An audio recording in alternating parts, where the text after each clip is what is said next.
فيلم انفستيشن.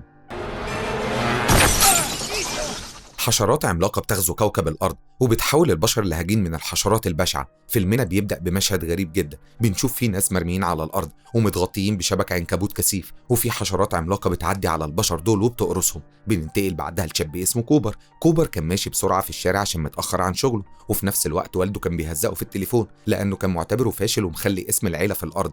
وفجأة في عربية بتظهر جنبه وبتقف قبل ما تخبطه بثانية واحدة. أخيرا كوبر قدر يوصل للشغل بتاعه، وبنعرف إنه شغال في مركز خدمة عملاء تبع عيادة كبيرة. أول ما دخل الشغل، المديرة بتاعته اللي اسمها مورين بعتت له وبدأت تزعق فيه بسبب الشكاوي اللي بتجيلها من العملاء عن كوبر ده، حتى إنها كانت بتهدده بالطرد. وفجأة بينطلق صوت عالي جدا وكل اللي موجودين في المكاتب بيفقدوا الوعي بسببه. بعد أيام بنشوف إن كل اللي موجودين في المكتب متغطيين بشبك عنكبوت كثيف جدا، وفي حشرات عملاقة بتعدي على البشر دول وبتقرصهم. بعدها كوبر بيفوق من الإغماء وبيحرر نفسه من الخيوط اللي عليه، بس ما بيقدرش يتحمل المنظر البشع ده وبيرجع. بعد ثواني في خنفسة عملاقة بتظهر قدامه وبتهجم عليه، وكوبر بيقاومها وقدر يتغلب عليها بالعافية. في اللحظة دي لاحظ إن المديرة بتاعته متغطية هي كمان بخيوط العنكبوت، فراح عليها وقطع الخيوط دي من حواليها وفاقت هي كمان من الإغماء. مورين رجعت كل اللي في بطنها هي كمان، وكانت مستغربة جدا من المنظر اللي حواليها، واتكلمت بعدها مع كوبر وقالت له إنها كانت متفقة مع بنتها تقابلها وكانت قلقانة جدا عليها.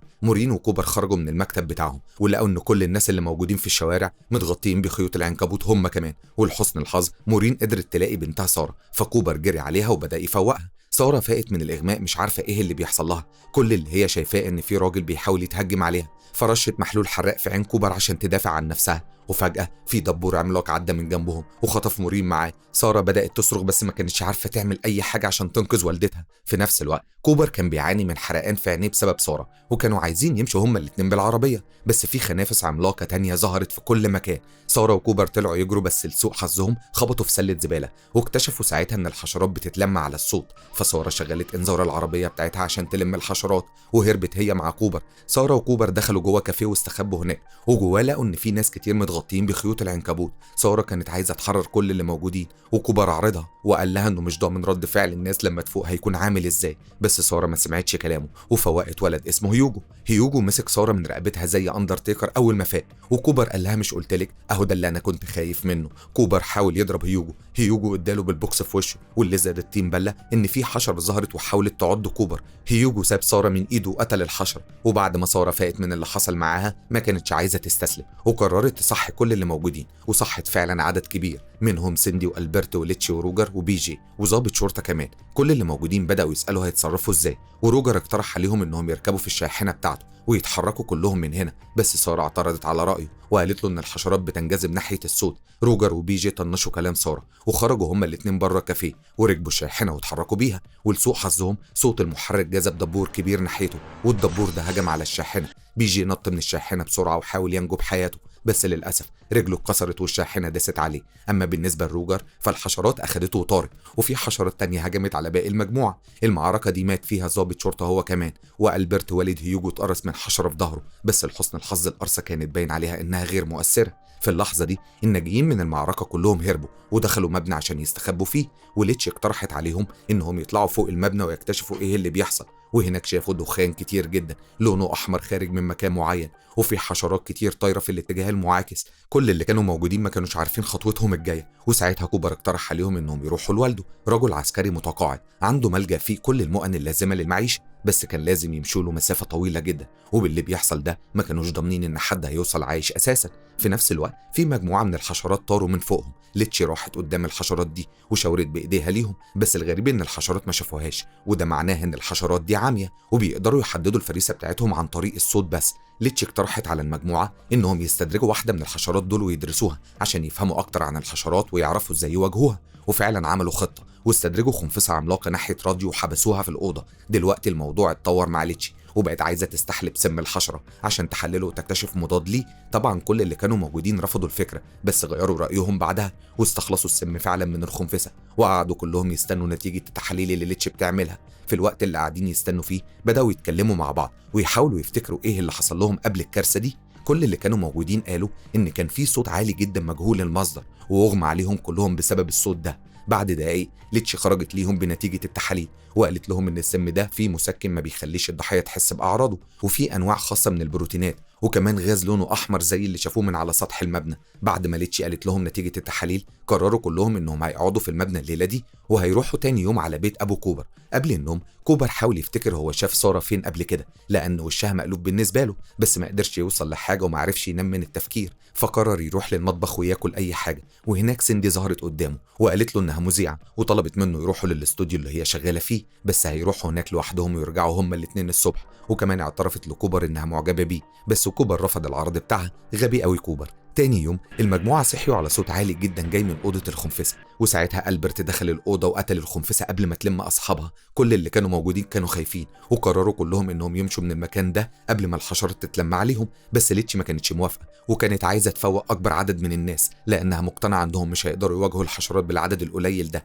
وفعلا كل اللي كانوا موجودين خرجوا من المبنى ما عدا ليتشي. وفي الطريق كوبر حاول يتكلم مع سارة، بس سارة حلقت له. بعد شوية المجموعة وصلوا لبيت ألبرت وهيوجو، وألبرت وهيوجو طلعوا البيت عشان يطمنوا على زوجة ألبرت اللي كانت ما بتتحركش من السرير. في نفس الوقت سارة اكتشفت إن في ورقة في جيبها مكتوب عليها رقم كوبر، وكانت مستغربة جدا من وجود الورقة لأنها مش عارفة الورقة دي بتعمل إيه في جيبها. أما بالنسبة لألبرت فلقى إن زوجته توفت للأسف، فخرج من بيته وفي إيده بندقية وقال لهم إنه مستعد عشان يكمل رحلته. كوبر قال لألبرت إنه لو ضرب نار من البندقية بتاعته الحشرات هتتلم عليهم، بس ألبرت طنش كلامه. بعدها كلهم راحوا لبيت سيندي، وهناك لاحظوا إن في عدد كبير من البشر ملفوفين بخيوط العنكبوت ومتجمعين جنب بعضهم بشكل غريب، وكلهم كانوا مستغربين من شكلهم. بس حيرتهم دي ما طولتش، لأن أخو سيندي طلع لهم وهو في إيده إنسان تاني ملفوف بخيوط العنكبوت. أخو سيندي اتحول لكائن بشع عبارة عن نص إنسان ونص حشرة، وبدأ يهجم على المجموعة وقدر يعور كوبر. سيندي حاولت تتكلم مع أخوها، بس للأسف ما سمعلهاش وشالها من على الأرض وكان عايز ياكلها. بس كوبر اتدخل في اللحظة المناسبة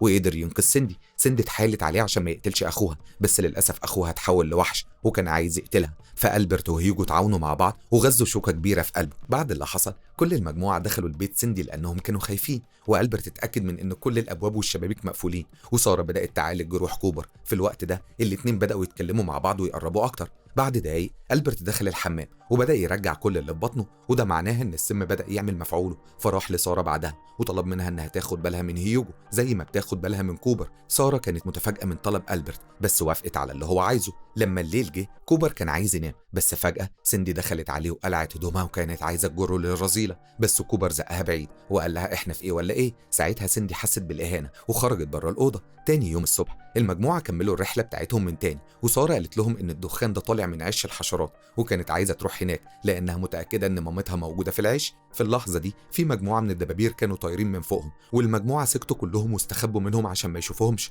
وسيندي لاحظت إن كوبر وسارة ماسكين إيدين بعض من الخوف. ساعتها سيندي حست بالغيرة وبدأت تصرخ وتنادي على الحشرات بعلو صوتها. كل اللي كانوا موجودين حاولوا يهدوها بكل الطرق، بس ما كانتش عايزة تسكت. فألبرت ضربها بالنار وسكتها بطريقته الخاصة. سارة وكوبر اتصدموا من رد فعل ألبرت وقالوا له أذكى اخواتك يا ألبرت، يعني دلوقتي بدل ما تلم هي الحشرات بصوتها هتلم الحشرات انت بصوت ضرب النار. وفعلا الحشرات بدأت تتلم على صوت ضرب النار، وألبرت كمل ضرب على شوية منهم وقتلهم. بس في واحد من الدبابير مسكه وطار بيه. في اللحظة دي مسكوا البندقية وضربوا الدبور بالنار قبل ما يطير بألبرت. بعدها واحد من الدبابير هجم تاني على كوبر، وسارة هي اللي اتدخلت المرة دي وبدأت تضرب الدبور عشان يسيب كوبر. وفعلا الدبور ساب كوبر بس شالها هي وطار بيها، والمرة دي محدش قدر ينقذها. المجموعة كملوا طريقهم من تاني، وبعد فترة قدروا يوصلوا لبيت والد كوبر. أول ما دخلوا البيت لقوا إن إيسان والد كوبر كان بينادي على الكلبة بتاعته اللي اسمها لوسي. كوبر قال لوالده يوطي صوته شوية عشان الحشرات ما تتلمش عليهم، بس إيسان طنش كلامه وكمل اللي كان بيعمله. بالليل ألبرت حس إنه تعبان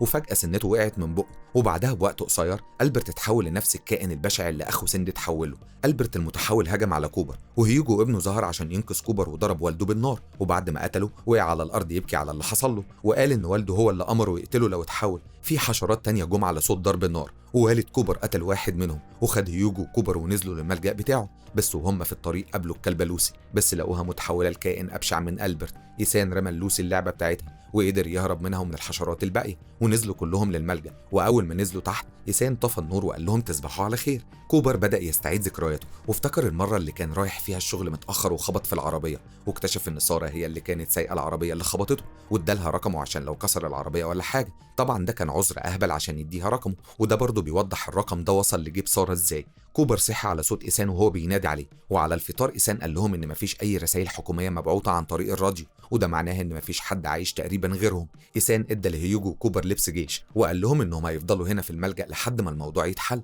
في اللحظة دي كوبر اتدخل في الكلام وقال له إنه عايز يروح للعيش عشان ينقذ سارة، بس إيسان رفض يروح معاه. كوبر قال لوالده إنه هيروح معاه أو بدونه، وخرج فعلا من الملجأ لوحده وراح ناحية العيش، بس بمجرد ما خرج الجيش قبض عليه ورموه في الزنزانة. كوبر ما كانش فاهم ايه اللي بيحصل، وبدأ يسأل الراجل العجوز اللي جنبه في الزنزانة، والراجل قال له ان الجيش بيقبض على كل الناس وبيحطهم في السجن لانهم مقتنعين ان كل الناس مصابين وخايفين ان الناس تتحول للكائنات البشعة دي. الراجل العجوز عرفه بنفسه، ومن الكلام معاه اكتشف انه كان معلش، بس فشل هو والمجموعة اللي كانت معاه في التعامل مع الحشرات، لأن الغاز الأحمر اللي الحشرات دي بتنتجه قابل للاشتعال، وهو اللي فجر المكان اللي كانوا قاعدين فيه، وكل اللي موجودين ماتوا في الانفجار إلا الراجل الكبارة ده. في نفس الوقت سارة صحيت في عش الحشرات ولقت عدد كبير جدا من الناس ملفوفين في خيوط العنكبوت، فاتحركت من مكانها في خوف وحاولت تلاقي طريق يخرجها من العش. بنرجع تاني للسجن وبنكتشف ان الجيش قبض على إيسان وهيوجو هم كمان. كوبر بدأ يتكلم مع الجنود وقال لهم ان في طريقة سهلة يعرفوا بيها المصابين، وهي انهم يكشفوا ظهر الناس ويشوفوا لو في اثر لقرصة من الحشرات.